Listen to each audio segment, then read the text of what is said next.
అబ్బాయి అమ్మాయిని మిశ్రం చేసినట్లయితే ఈ 5 రకాలైనటువంటి యొక్క బలముల చేత వారి యొక్క అన్యోన్య దాంపత్యం, ఒకరి మీద ఒకరికి వాత్సల్యం, ప్రేమ వాత్సల్యం ఇవన్నీ కూడా కలిగి నూరేళ్ల జీవితం సుఖంగా ఉంటుంది పితాబాబలతోటని మన శాస్త్రం చెప్పబడుతుంది. ఏమిటయ్యా అంటే ఇప్పుడు జరుగుతున్నటువంటి ఒక పెళ్లిళ్ళ విషయం అన్ని కూడా మనం గుర్తు చేసుకున్నాం, అంటే గతంలో చెప్పుకున్నాం. కానీ మంచి విషయం వచ్చినప్పుడు మళ్ళీ చెప్పుకోవడం వల్ల ఎంతో ప్రయోజనం ఉంటుంది. మన మనస్సు తామ్ర పాత్ర, రాగి పాత్ర లాంటిది. భగవంతుడు అనేటువంటి ఒక భక్తి విశ్వాసంతో వన్నె తెప్పించుకోకపోతే మనది మొత్తం చిన్ను పెట్టినటువంటి ఒక రాగి చెంబులాగా అయిపోతుంది. మన మనస్సు కూడా నిరంతరం భక్తి విశ్వాసంతో భగవంతుడి పట్ల ఆయన యొక్క విశేషమైనటువంటి గాథలను కూడా ఆవృతం చేసుకొని మనలో ఉద్యోగాన్ని నింపుకొని స్వామి యొక్క సేవ చేసినట్టయితే విశేషమైనటువంటి యొక్క ఫలితం వస్తుంది. అందుకోసమే చెప్తున్నాం, అందరం కూడా చక్కగా పిల్లల కంటాం, మంచి ఉన్నతమైనటువంటి చదువులు చదివిస్తాం. అమ్మాయి బీటెక్ చదివితే అంతకన్నా గొప్ప చదువులు, వాటి విషయం నాకు తెలియదండి, ఇంగ్లీష్ చదువులు. అటువంటి ఒక గొప్ప చదువులు ఇంకా ఎక్కువ చదువుకున్నటువంటి ఒక అబ్బాయిని తీసుకొని వస్తాం. ముందు పెళ్లిలో మంచి డెకరేషన్లు ఉంటే ఇంకా వెరైటీ డెకరేషన్ కు ₹1,00,000 ఖర్చు పెట్టైనా సరే, అప్పు చేసైనా సరే, ఇంకా ఒక కొన్ని సంవత్సరాల పాటు మా బిడ్డ పెళ్లి బాగా జరిగిందని చెప్పుకోవడానికి ప్రయత్నం చేస్తాం. చక్కగా కళ్యాణ మండపాలు ఏర్పాటు చేస్తాం. బంధువులు, మిత్రులు, స్నేహితులు అందరినీ పిలుస్తాం.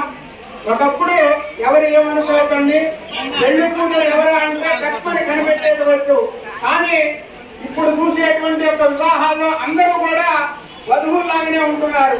అంటే అలంకారం చేసుకోవడం తప్పు కాదు, కానీ దాని విషయం తెలుసుకోవాలి. మనం అలంకారాలకి, ఆర్భాటాలకు, భోజనాలకు, బంధువుల యొక్క మర్యాదలకు సమయాన్ని కేటాయించి 10, 15, 20 నిమిషాలు సమయం ఉందనంగా పీఠం మీద కూర్చుంటే ఆ అయ్యగారి వివాహం అది ఎట్లా చేయగలుగుతాడు ఒక్కసారి మనం గమనించాలి.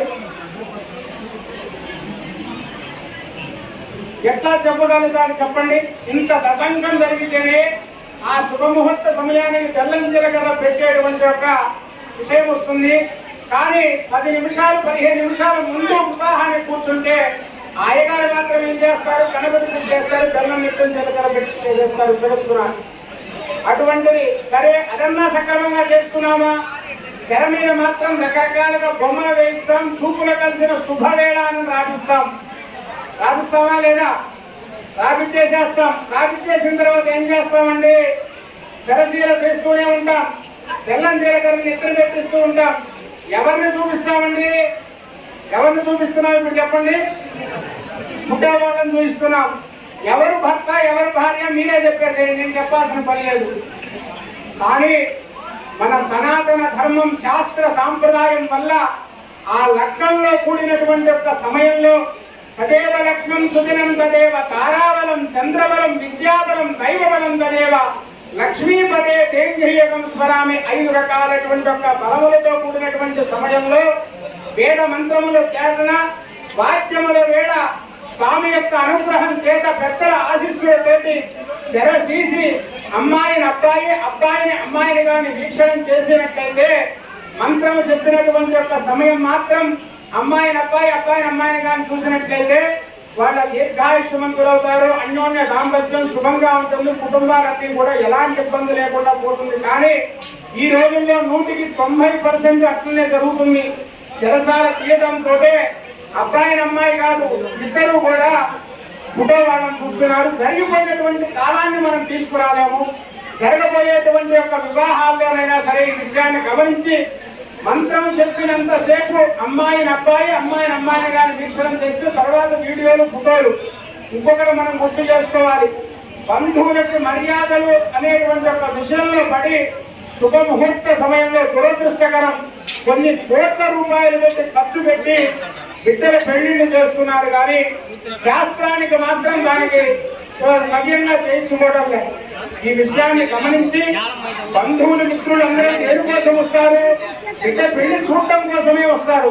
వాళ్ళు ఎక్కడికి పోరు, అయ్యేంత వరకు ఉంటారు. చక్కగా మనం వాళ్ళకి తర్వాత ఈ విషయాన్ని గమనిస్తూ శుభ ముహూర్త సమయానికి కొన్ని 100 దేశాల్లో కూడా ఈనాడు శ్రీనివాస కళ్యాణాలు మనం చూస్తూనే ఉన్నాం. మేము ఎన్నో చోట్లకు పోయి చేసి వచ్చాం. మన సాంప్రదాయం, మన శాస్త్రం, మన విధానాన్ని కొన్ని దేశాల వాళ్ళు ఎంత గొప్పగా చెప్పుకుంటున్నారో. ఎందుకయ్యా అంటే నేను నా చిన్నతనంలో వైఎస్ రాజశేఖర రెడ్డి గారు ఒక ఇంటర్వ్యూ చేస్తూ ఉన్నారు ఎన్టీవీలో. చేస్తూ ఉంటే సమయం వచ్చింది కాబట్టి చెప్తున్నా. ఆయన పంచకట్టుతోటి అమెరికాకు వెళ్తే అక్కడ ఉన్నటువంటి గొప్ప గొప్ప వాళ్ళు సైతం పాదాకి నమస్కారం చేశారట. ఎందుకయ్యా అంటే భారతీయుడు అనేటువంటి దానికి విలువ, గొప్పదనం, ఒక ప్రత్యేకత ఏమిటయ్యా అంటే పంచకట్టు, కంచి, మెడలో ఉత్తర్యం. అటువంటి యొక్క సనాతన ధర్మం మనది. ఇతర దేశస్తులు కూడా ఈరోజు ఫారెన్ ఇలాంటి వాళ్ళందరూ కూడా మన సాంప్రదాయాలను, మన వివాహాలన్నింటినీ కూడా చూసి ఈ రకంగా ఈ సాంప్రదాయంతో ఎంతో ఆనందంగా చేసుకున్నటువంటి యొక్క సమయంలో మనం ఏం చేస్తున్నాం? మన యొక్క పెద్దలిచ్చినటువంటి యొక్క సంపదని కోల్పోతూ అనేక రకాలుగా ఉండేటువంటి యొక్క విషయానికి సమయాన్ని కేటాయించి శుభముహూర్త సమయాన్ని విడిచిపెడుతున్నాం. కనుక ఈ విషయాన్ని గమనించి రాబోయేటువంటి రోజుల్లో మంచి వివాహాలతో సుభిక్షంగా వాళ్ళు ఉండాలంటే శుభముహూర్త సమయానికి కొంత సమయాన్ని కేటాయించి ముందుగా వాళ్ళ ఇరువురు కూడా కూర్చుండబెట్టి చక్కగా పూజలు చేసి ఆ బెల్లం జీలకర్రని శుభముహూర్త సమయంలో పెట్టిన తర్వాత వారిని అమ్మాయి అబ్బాయి, అబ్బాయి అమ్మాయిని చూసిన తర్వాతనే వీడియో చూడవలసిందిగా గుర్తు చేస్తున్నాం. అట్లాంటివి అక్కడ మామూలు విషయం కాదు. కృపయుగంలో ఉన్నటువంటి యొక్క నృసింహస్వామి వారు ఆ రోజు ఫోటోలు, వీడియోలు ఏమీ లేవు కనుక స్వామివారు అమ్మవారిని, అమ్మవారు స్వామివారు తక్షణంగా చూసుకొని ఉంటారు.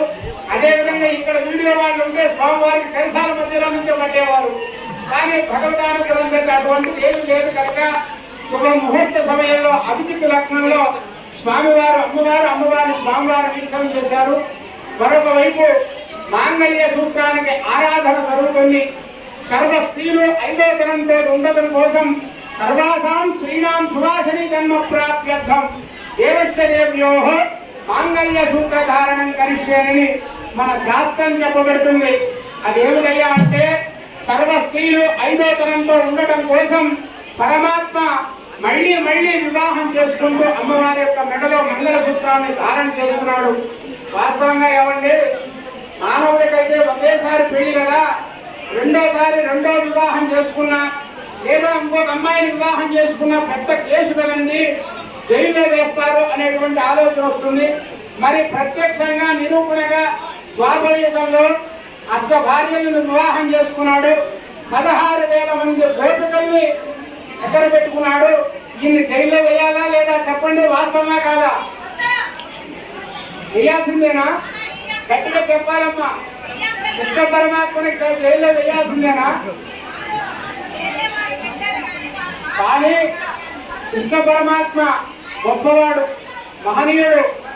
అంతకు ముందు యుగంలో 16,000 మంది యొక్క ఋషులు ఘోర తపస్సు చేస్తే ప్రత్యక్షమయ్యి స్వామి మీకేం వరం కావాలో కోరుకోమంటే ఆయన చెప్పారు. ఆయనతో అన్నారు, మీతో ఆడాలి, పాడాలి, ఊరలాడాలి, ఆనందింపజేయాలి స్వామి, మీతోటి కొంతకాలం ఉండాలి అంటే అమ్మా ఈ యుగంలో సమయం లేదు, ద్వాపర యుగంలో నేను కృష్ణ పరమాత్మ కింద వస్తాను, అప్పుడు మీ యొక్క కోరికను తీరుస్తానని చెప్పాడు. అట్లనే బృందావనం రేపల్లెలో మనందరికీ సంగతి తెలుసు.